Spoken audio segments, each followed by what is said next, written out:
Laboratory test has important role in diagnosing coronary artery disease. The tests have two important functions. The first function in emergency. This occurs when a patient comes to the hospital with chest pain or suspected heart attack. In this case, we request an important test called a cardiac enzyme test. The most common one currently is called high sensitivity troponin. So, what does troponin mean?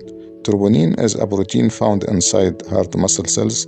If damage occurs to the heart, such as in heart attack, this protein appears in the blood.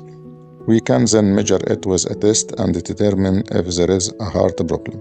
This test is very accurate and can detect very small amounts of troponin, making it possible to detect a heart attack early, within as little as 2 hours. The test result can be in 3 states. Number 1, negative. This means there is no problem. Number 2, positive. This means there is a problem and the patient needs to be hospitalized immediately. Number 3, intermediate. This means the result is unclear and we repeat the test after 2 hours to confirm. However, it is important to know that the test alone is not enough.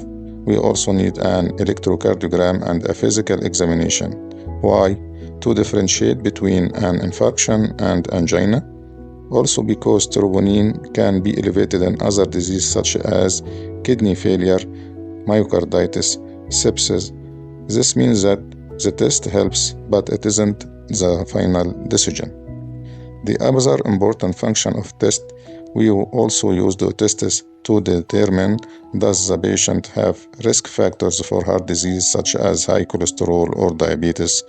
Does he have other disease with symptoms similar to those of heart disease like anemia, esophageal or gastric infections, pulmonary embolism? And the important question, is it possible for the blood test to be normal but the patient has a heart problem? The answer, yes, of course. And what should we do then? We will answer this question in the next episode.